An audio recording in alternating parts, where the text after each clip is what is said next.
Good evening. Don Pelayo here. I had a pretty busy weekend so far. I'm working towards some of my financial goals. Not too many people know. I have a full time job that I do during the week, a typical 8 to 5 job. But every evening I go out and I do some door dashing. I door dash in the evenings. I have a new goal of hitting 500 a week.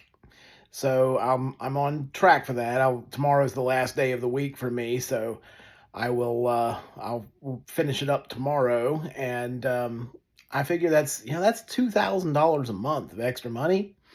Um, that goes a long way to helping me put money in savings, begin to pay off some debt, that sort of thing. Yeah, I'm putting miles on my car, spending money a little extra on gas, but it really isn't that much more on gas. I think I might spend an extra $100 a month on gas because of my door dashing, but not bad when you're earning 2,000, right? So, maybe an extra 3 or 4 tanks a month, So, um, I am, looking at the news and everything here recently. Had a little bit of a dust up at the White House this week or yesterday. Was it yesterday?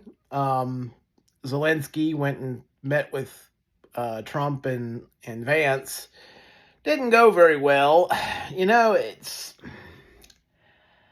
kind of a tough situation. I'm sure Zelensky is feeling a lot of pressure, a lot of stress from the war. It's been going on for 3 years now.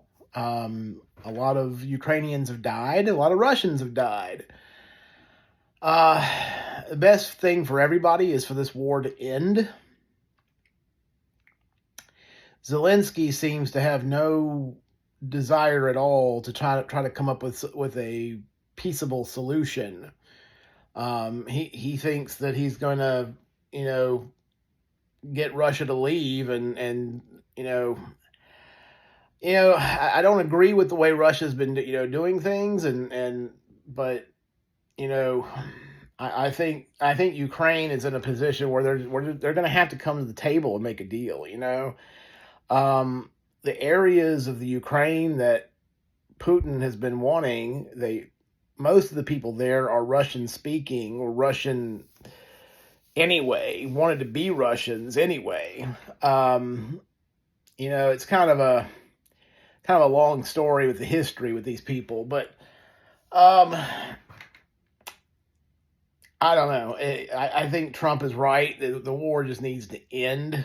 It's Europe is saying, "Oh, we're behind you." Well, let the Europeans fund it. If they want to fund it, if they want to spend their treasure and everything on it, be our guest. But the longer this war goes on, the more people are going to die, and I think Trump just wants to have a deal made and get peace established again. I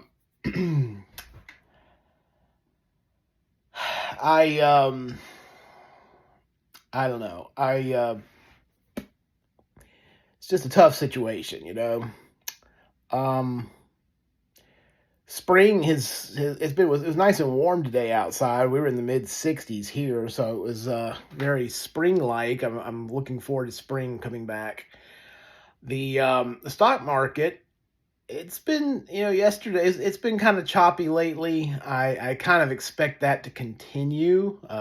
As many of you know, I work in financial services with the markets and things, and I kind of expect it to be this year to be choppy. We've had a few good years. 2022, the markets were down, but 23 and 24 both were good years for the markets. I think this year, we're just gonna see maybe more modest gains in the market. Hopefully, we don't have a big blow up in the market. There's people that are worried about that. I think that's all dependent upon what the Federal Reserve decides to do. The Federal Reserve's been keeping things going for some time now, since about 2008. They started the quantitative easing and easy monetary policies.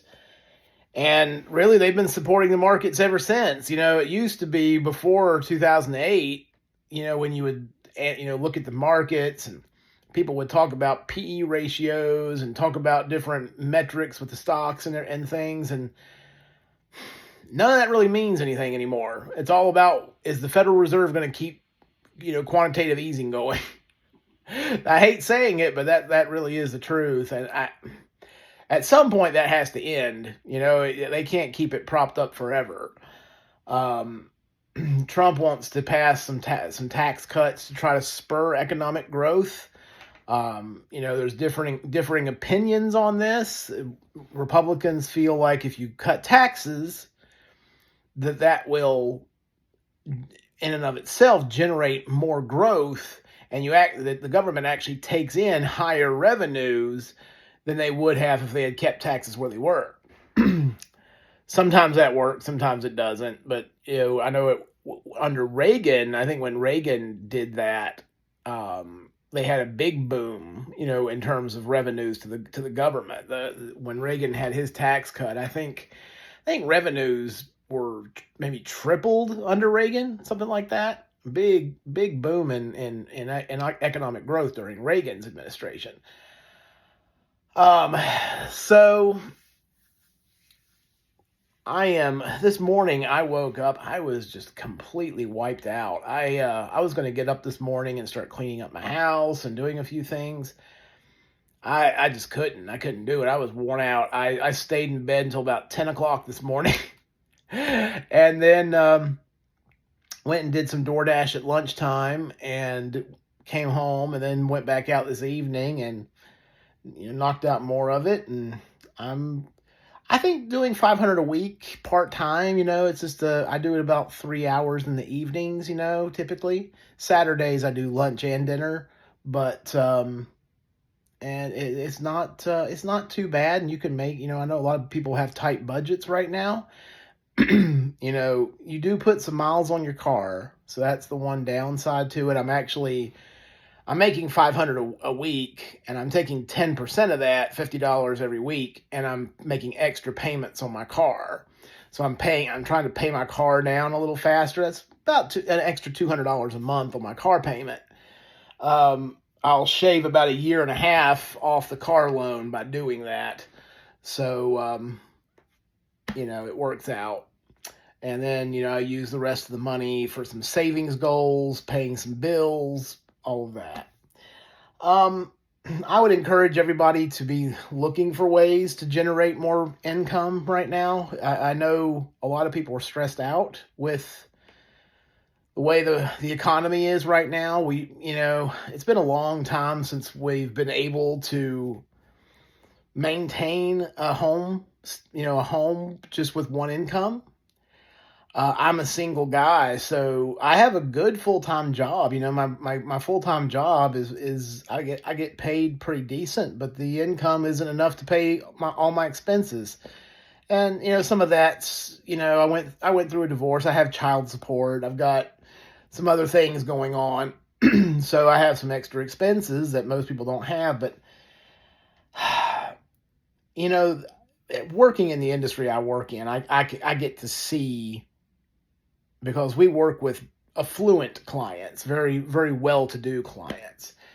And so I get to see some of that. And almost all of the clients are either doctors, high-paid attorneys, or business owners. That's pretty much exclusively what we deal with. And of course, the business owners are the ones that make the big bucks. They make more money than the doctors do. Even the specialists aren't hurting. They make good money too. But these business owners really knock it down, big time. And plus, being a business owner, you get certain tax advantages, things like that. So they do well for themselves. I would encourage everyone, and I think this is something that our young people especially need to start doing, is learning about just go to a bookstore, go to a library, and get a book about starting a small business. Learn more about entrepreneurialism.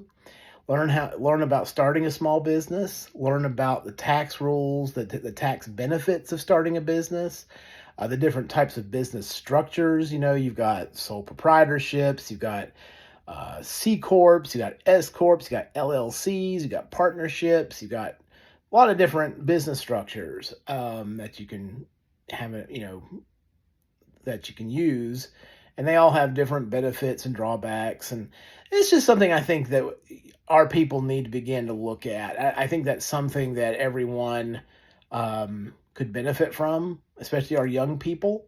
They may need to be thinking about, you could go into a trade and then start your own business. You could start your own plumbing business or electrician business, or 100 different trades over there at the community colleges.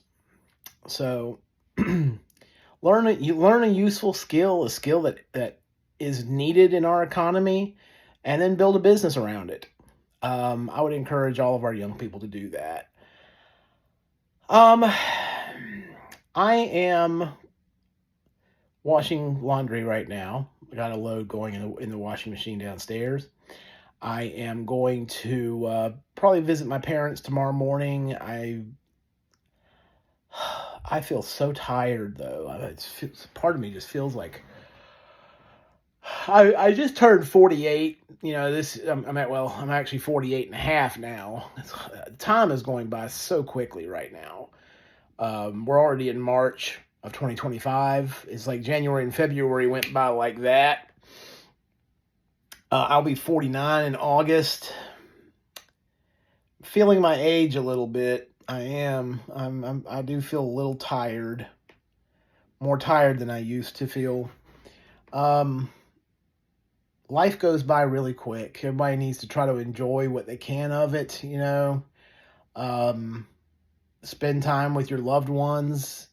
Forget about everybody else. That's something that I wish I had done more of when I was younger. When I was younger, I don't talk about relationships very much on this channel, but when I was younger, I always expected I would meet someone that really wanted to be with me, and me specifically. It's like I met people that I really had feelings for. I was always looking for that same interest coming back, and I just never found that. I've been married twice. I don't even really think either one of my wives felt that way. I think they wanted to get married. They wanted to be married, but it was like anybody would do, any guy, especially at the church where I was going, any worthy church guy would do, basically. And that's never what I was looking for. I always wanted to find someone that was genuinely interested in being with me, and me specifically, and I just never found that. And I think I kind of gave up on that. I've kind of given up on finding that. I'm so busy these days. It's like I don't really have time much to think about it, but it just never really worked out for me that way. Relationships. So basically what I'm trying to say is, for those of you out there, spend time with the people that genuinely care about you, genuinely love you. Your parents, your kids, if you have them, your family. Everybody else, they can go fly a kite, right? So, I am kind of sad that I never did find that. It does bother me a little bit from time to time when I think about it. But at the same time, I would rather be single than be married to someone that really doesn't feel that way about me, isn't really that interested in me one way or the other, And yeah. So anyway, just food for thought. I'm going to finish up this video. I'm just trying to get some things done around the house tonight, and I will talk to you guys soon.